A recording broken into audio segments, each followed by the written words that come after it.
What's up, guys? Welcome back to my channel. It's the video segment that you love and adore. It is the Never Seen It series. This is where I give you my opinion about movies that I've never seen before in my entire life.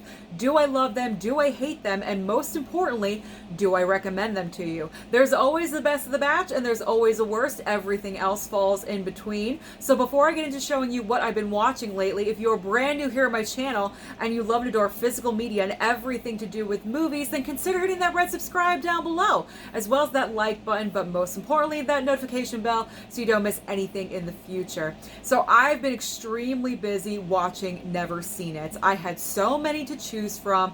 They're just going to keep rolling over into the next video. I'm not going to stop because I'm making a pretty good dent in my bookcase over there with all my Never Seen It videos.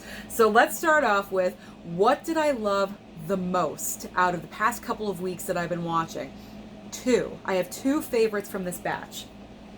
We're going to start with The Northman, directed by Robert Eggers. I really enjoyed this movie. So did Mama Blu-ray. She actually adored it as well. After it was done, we both looked at each other and we were like, wow, that was a movie. This is a movie. Now, don't get me wrong, the first 20 minutes or so are extremely weird. Everything with Ethan Hawke's character, who plays the king in this movie, is extremely weird. But once you get beyond that point, you really get into the plot line and Alexander Skarsgård really comes into play. Then the movie enhances and it really becomes into this Viking epic tale, and it is fantastic. It is beautiful on 4K. There is a surprise twist. I did not see it coming, so any movie that can surprise me with a twist automatically goes to the top of my list. Nicole Kidman has one great monologue in this movie. She's fantastic. It wouldn't surprise me if she got acknowledged during award season for this, maybe. And then also Anya Taylor-Joy, absolutely amazing, incredible, but when is she not? She's pretty much great in everything. So I highly recommend The Northman if you have not seen it yet. It is a great movie, especially on 4K. 4K looks beautiful. It's amazing. It has such great rolling hills and shots. Oh, it looks great. Okay, second favorite. On the Rocks. What a great drastic difference between the two. The Northman and then On the Rocks. But that just shows you how my taste varies, from movie to movie. So we have Bill Murray and Rashida Jones, who play father and daughter in this A24 film. And I just found it delightful. So, as I said, father and daughter. Now, Rashida Jones is married to Marlon Wayans in this film, and she, for some reason, has this belief that he is cheating on her. So she kind of confides this information to her father, played by Bill Murray, and they kind of go on to investigate her husband together. They follow him. They talk about the situation, and through this, they kind of form this bond because their relationship prior is a little bit strained. So they form this bond through investigating her husband if he's cheating. And it's a cute movie. It's not a movie that's going to blow you away, but it's a nice movie, kind of like a comfort movie. You can pop it in on like a rainy Sunday afternoon and just enjoy yourself. It's a really great relationship movie, especially if you're in one of those relationships with fathers and daughters. You do have that push-pull back kind of relationship. It's a little bit strained. You're probably going to enjoy this movie. And considering it's A24, it's extremely tame. It's one of the most normal A24 films I have ever seen. I picked this up for about $7.50 off of Amazon. It's definitely worth that. If you can find this for under $10, then I highly recommend that you pick this one up as well. This is a great underrated movie. Underrated. Yes, indeed. All right, let's get into the middle of the pack. Some of these I loved, some of these I hated. So let's get into it. All right, Independence Day. Now, this is a 4K, even though it says Blu-ray, it is a 4K.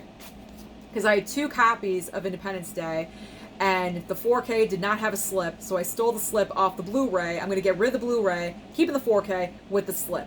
Now that you know the story, I watched this on July 4th, obviously for the very first time. There we go. And I highly enjoyed it. This is a great movie that it's a popcorn film, the definition of a popcorn movie. You just shut your brain off. You enjoy what's in front of you. you eat your popcorn, you drink your soda, and you're just binging on all of the ridiculousness and all the ridiculous scenarios that are in this film. But this was fun. It was great to watch on the actual holiday, so I enjoyed watching Independence Day for the very first time.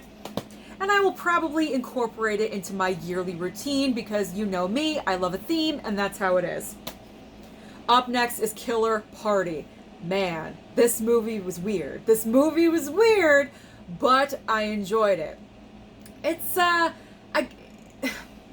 I said, it's weird, but I will say, at the end of it, there's one portion at the end, I would say the last 15 to 20 minutes, this one actress is just so committed to what she's doing because it's a bunch of sorority sisters in this old house where events occurred years prior, and there's some kind of spirit, it's like a haunted sorority house and no one should go into it. So of course everyone decides, let's have a party inside of it. So, all the boys, the girls, they're partying, everyone's getting murdered, and the last 15-20 minutes are crazy off the rails because the spirit inhabits one of the girls at the party and she just goes nuts. She's off the rails. The actress was so committed into pulling this off. I was laughing hysterically, but it was highly entertaining. And if a movie can entertain me, that is all that matters. If I fall asleep, that is the death sentence, and I probably will not watch the movie again. But Killer Party, this one kept me awake. It kept my attention. So, I can't say grab this right now, but if you come across this on sale, then yes, go ahead and pick it up. It is a cheesy Velveeta watch, but I found it highly entertaining. Next up, okay, this is probably going to have a little bit of controversy with it because it's Licorice Pizza, and what I'm about to say, this is probably the most overrated movie in the past couple of years for me. This was nominated all across awards season, Best Actress, Best Picture, Best Screen, like everything getting nominated. Why? Can I please ask the question why? This movie is 2 hours and 15 minutes long. First of all, the movie is way too long. Second of all, it's all about this 25-year-old girl who is obviously in love with a 15-year-old boy, okay? And the entire movie, she's going around trying to deny the fact that she's in love with a 15-year-old boy. She's seeking out other guys, but it never works out, so she always falls back on him. And by the end of the movie, she admits her love. And then that's it. What was the point of this?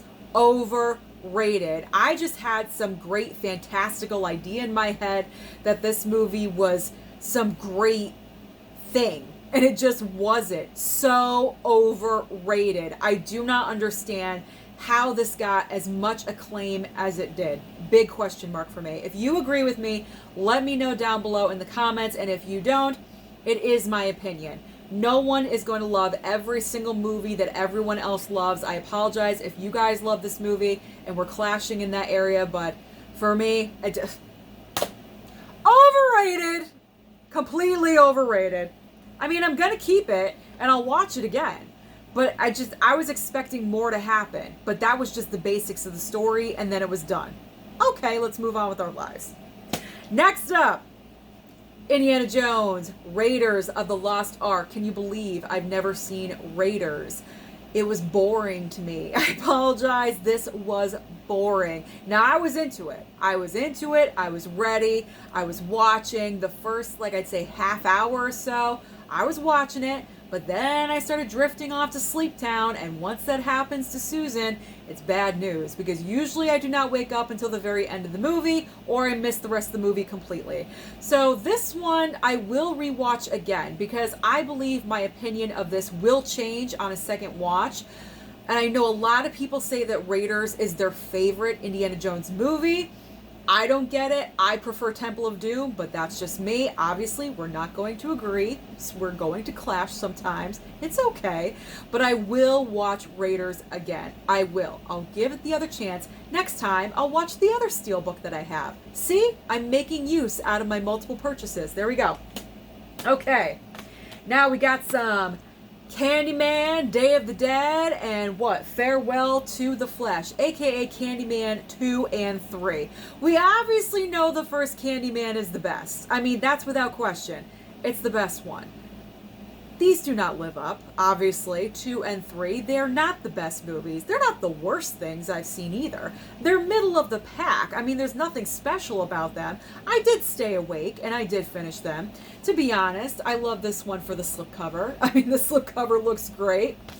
I mean, but are they movies that I'm going to go to every October for Halloween? No. I'll probably just watch the first Candyman, and that's it, and call it a day. But it's always nice to have the sequels. You know, we'll give them their day in the sun again sometime in the future. I don't know when, but we'll get there. As you know, this month is Shark Movie Month here on my channel. So we got some Bait 3D. This was an interesting concept. A little bit out there, a little bit weird, but I can appreciate that. Now, my friend Tony P sent this one to me. And this one is, I believe, set in Australia because the grocery store is like under the ground. And I believe it's like that in Australia. Just let me know. I know I do have a couple of Australian people that do comment, so let me know if this is true. So in this movie, the ocean, some catastrophic disaster happens, and the grocery store gets flooded. Everything gets flooded. The grocery store gets flooded. So you have a bunch of strangers that are caught in this flooded grocery store under the ground, and they're trying to survive because a couple of sharks made it in there as well. And it's a survival movie. It's trying to figure out how they're gonna survive the sharks, and then also how are we getting out of this grocery store because it's completely flooded and all the exits are blocked. It wasn't bad. It was pretty good. I would definitely watch this again. I'm keeping it in the collection. I can't say that for all the shark movies that I've been watching, but for this one, I did enjoy it. So thank you, Tony, for sending this one my way. This was a good one. I enjoyed it. It was different. It was a different concept, so I'm like, a grocery store? Really? But it ended up working pretty well. It ended up working. Okay. Nostalgia time. The Heavenly Kid. Anytime I could buy something and watch it that is so nostalgic, I truly love it. And I remember watching this way back in the day. I know a couple of you have commented when you saw that I picked this up that you remember this movie as well. It's a decent 80s movie. It's so cheesy. Yes, it's cheesy. It's corny. I do not care. I enjoyed it. It's about this guy right here. He dies in like what, the 50s, and you know, he has to help this teenager right here because the teenager is he's messing up in life, and so for the guy over here to go to heaven, he has to, you know, help him out and get his wings, I guess. I don't know. So that's pretty much what the whole movie is about, and it's just a good time watch. So it's like a feel-good movie. It's very quick. So the nostalgia was real when rewatching this, I must say. Can I talk today? The nostalgia factor was very real. Enjoyed revisiting this one. I apologize about my speech. I don't know what's going on. My mouth does not want to work today, so just bear with me through this video. All right. We're halfway done. Can you believe it? And we're at 13 minutes. So I'm going to try to be a little bit more speedy with the next half. Very Bad Things. Okay. I was going with this movie for the first half of it. I was really enjoying it. 5 guys going to Vegas, bachelor party, very much like The Hangover. If you enjoy The Hangover, you're going to enjoy the first half of this movie. But the second half is where it goes off the rails, because what ends up happening is that when they're partying it up in the hotel room in Vegas, something happens where the girl that they ordered, that's all I'm going to say, the girl that they ordered ends up dying. They try to cover it up, and then they try to go back to their regular normal lives, and that just does not work because you have a conscience, and you just cannot do that. And so Christian Slater just kind of starts going off the rails and starts killing everyone that knows about what happened, and that is when you lost me. I'm like, when did all of a sudden Christian Slater's character turn into a serial killer? I mean, it was like the weirdest, like 180 spin that I've ever seen in a plot line. I'm like, what is going on? All of a sudden, everyone's dying around you. You have like 2 people left in the cast. It's extremely weird.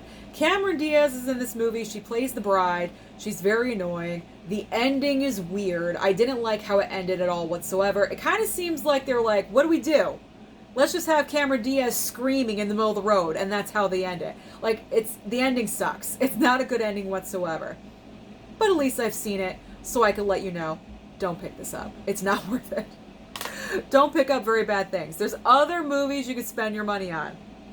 Another shark, 47 Meters Down. I really enjoyed this one. You have Mandy Moore and one of the chicks from The Vampire Diaries, and they play sisters. They're on vacation, and they decide to go great white shark diving or whatever it is.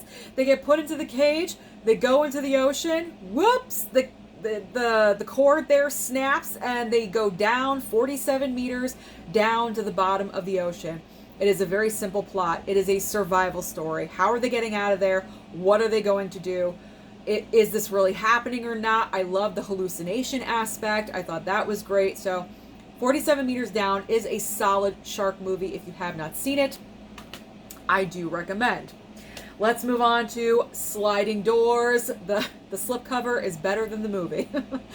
I'm not truly wrong when I say that. So it's not like it's a bad movie, but it's just not like the best movie. Gwyneth Paltrow plays this woman that gives you two perspectives in this movie. It lets you know what would have happened in her life if she caught the subway, and it also lets you know what happens in her life if she did not catch the subway. So it's kind of two stories in one, hence the name Sliding Doors, the subway, whatever. It's an okay movie. I mean, I'm going to keep it. I love the slipcover, so I'm going to keep the movie, but I wouldn't recommend this to you. So you don't need to go out and buy this movie right away. If you find it for like $5, yeah, go ahead, get it, but it's not the best thing on the planet. I've seen better movies than that. Okay, next up we have from a subscriber, we have Dubious Battle. I believe that's how we say it, Dubious Battle. This is based on not actual true events, but true events that happen in history. So this movie stars James Franco, has an all-star cast, also directed by James Franco. Pretty much the basic plot of this movie is about labor. Back in the day, people working in the fields, picking apples, things like that, they were not paid appropriately. They were being used for their work. So this is about the labor, the laborers going on strike and the result of that and how that happened and how labor laws were put into effect. The biggest thing I could take away from this movie is it dropped knowledge on my brain, okay? Like, I didn't know anything really about this time period of what people had to go through. So yes, I did learn something, but I'm never going to watch this movie again. I mean, it's not the most entertaining movie because it's such a serious subject. So I will be giving this away. I will be passing it on for someone in the future. Doesn't mean that it was not worth sending to me, but I just know for myself I won't rewatch it again. So I would rather have someone else enjoy it than for me to keep it and just have it sit in my collection, if you know what I mean. So there we go. Another one we have is Cake with Jennifer Aniston. Now, this one is a very serious subject.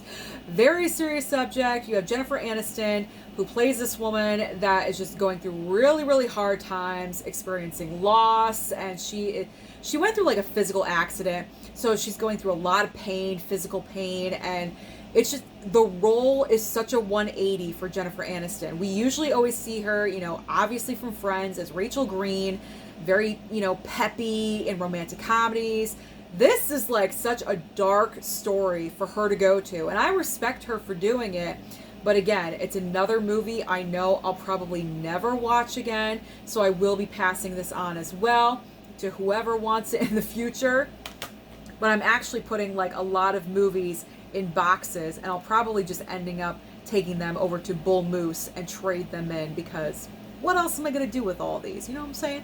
But I appreciate anyone that sends me anything. I'm always going to watch it. I promise you that. Okay. We got some Stallone next. Whew, I'm trying to go through as fast as I can. Stallone. If I can grab it. I See You. Very nice slipcover. I was kind of underwhelmed with this movie. I gotta be honest. Like, I thought it was gonna be a lot better. Now, granted, I was kind of going into Sleep Town just a little bit. So I'm definitely gonna rewatch this, because I probably will have a different opinion on a second watch, upon a second viewing. But man, I want it to be a little bit better. I don't know. Like, there was just something about this film that didn't work for me. And I just wanted it to be I don't know, a better concept, a better killer, like a better motivation. I don't know what it was, but I gotta rewatch it again. I definitely do. Gotta rewatch. It's Sly. I gotta give him that respect. Nick of Time with Johnny Depp. So this one is interesting. Johnny Depp has 90 minutes to kill the governor of California. Otherwise, the people that kidnapped him are going to kill his daughter. So he is in a time crunch, and he's trying to save his daughter. He doesn't want to do that. He doesn't want to kill the governor. He's trying to, you know, make everything okay in this movie. And this was different. Again, not the best movie. It's not the most rewatchable movie for me, but I will say it's such a different role for Johnny Depp to take, because I don't know, I don't picture him in a role like this, so it was different. But I would rather see him in Edward Scissorhands or Sleepy Hollow or What's Eating Gilbert Grape. This is not going to be my go-to Johnny Depp movie, but I'm glad that I have it in the collection. If you can find it for under $10, then yes, I would recommend put it into your collection. We are down to the final two, people. What movie is Susan going to throw across the room? Because this week I'm throwing something across the room. Okay, we got Cuffs. Not throwing across the room, but I didn't really enjoy this one either. Cuffs with Christian Slater. Christian Slater, man, just is not winning with me. I really hope when I watch True Romance, I'm going to enjoy that one. I'm sure I'm going to. But Cuffs, again, started off okay. I was into it, and then it just started dragging a little bit. And I was out of it. It just did not keep my attention. I started looking at my phone. I'm like, oh no, like I shouldn't be doing this.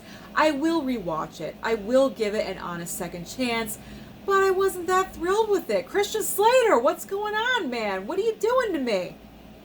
I usually like Christian Slater. I don't know. I don't understand what the problem is. All right. What movie did I hate? What movie is getting tossed across the room? This. Jacob's Wife. What is this? Can someone please explain? Now, I'll probably watch it again because I did fall asleep. But the moments that I did see, and I say moments because I probably got 20 minutes in, and then it was Sleep Town. I was out of here. And I understand, this is Barbara Crampton, right? I know she's like a horror legend. She's like an icon, but like this concept is just so ridiculous. She plays like the pastor's wife. He's ignoring her, and I don't know if she's seeking out, so I was honestly confused as to what the plot was. I guess she's seeking out something else in her life. She gets bitten by a vampire. All of a sudden she's crazy off the rails as a vampire, and that's kind of where I went to sleep, and I didn't finish it. So I will watch it again, but from the moments that I did watch, the entire time I was thinking, what is in front of me right now? What is happening? This is like the dumbest movie I've ever seen. And I just hate that, because when you have horror legends that just like diminish themselves into doing movies that are just beneath them, I hate seeing that. So I want Barbara Crampton to be better than this. Why are you doing movies like this, Barbara? You don't have to do it. So you know what's going to happen. I haven't done it in a couple of weeks. It gets tossed across the room. So that is what I've been watching lately. Let me know down below, what have you been watching lately? What have you loved and what have you hated? Don't forget to like and subscribe before you leave, and I'll see you next time.